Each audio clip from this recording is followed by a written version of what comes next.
On va regarder comment créer des salles de répartition ou des breakout rooms si votre Zoom est en anglais. Donc, on peut voir ici dans la barre des menus de l'hôte qu'il y a on a comme une petite fenêtre en fait là, qui va être écrit en dessous salle de répartition. Ça va être écrit breakout rooms, comme j'ai dit tantôt, si vous avez Zoom en anglais. S'il apparaît pas directement ici, ça se peut qu'il apparaisse dans l'onglet plus. Donc, il y a les trois petits points qu'il y a juste à côté. Il y a d'autres options qui sont disponibles sur le côté.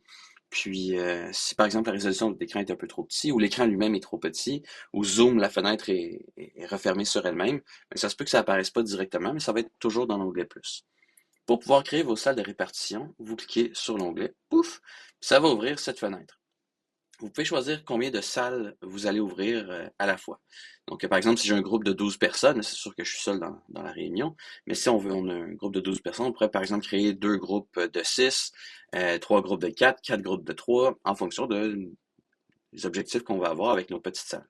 Si pour l'instant, je crée deux salles, automatiquement, ça va attribuer les gens de façon aléatoire dans les salles de discussion.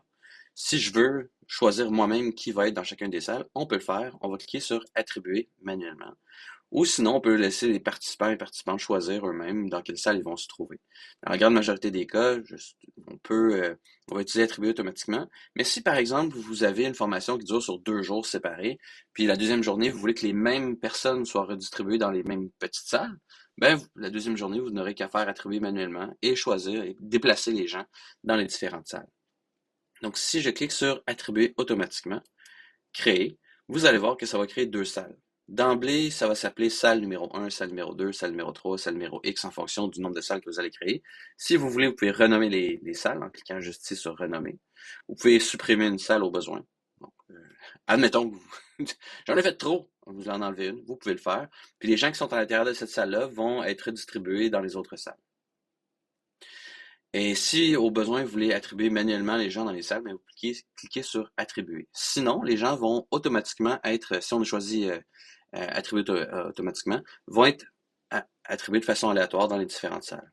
Ensuite, tout ce que vous allez avoir à faire, c'est cliquer sur Ouvrir toutes les salles. Pouf! Et voilà, les salles sont ouvertes. Vous allez voir, les gens vont se joindre dans les différentes salles.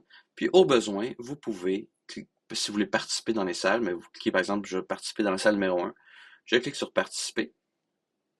Oui, je vais participer à la salle numéro 1. Et là, je suis entré dans la salle numéro 1. Donc, je vais voir les gens qui sont dans la salle numéro 1 qui vont être présents avec moi ici.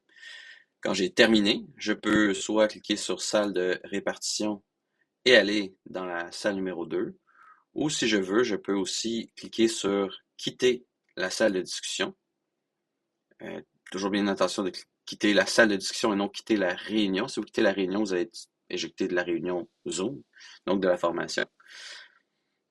Donc, on quitte la salle de discussion et on revient à la session principale. C'est sûr que quand les salles vont être ouvertes, il va y avoir personne d'autre que vous dans la salle principale, mais au besoin, vous pouvez cliquer sur salle de répartition pour choisir une autre salle, par exemple, dans laquelle vous voulez participer. Vous pouvez aussi diffuser, si vous voulez, un message par clavardage ou avec votre voix pour dire, par exemple, à tout le monde dans les salles, il reste 2 minutes à l'exercice. Ben, les gens vont vous entendre dans chacune des salles. Vous n'aurez pas besoin de joindre manuellement chacune des salles pour donner vos instructions. Quand vous avez terminé, vous cliquez sur Fermer toutes les salles. Et ensuite, les gens vont avoir 60 secondes pour sortir eux-mêmes de la salle. Sinon, ils vont être éjectés et vont revenir dans la salle principale. Donc, voilà. Merci et bonne journée.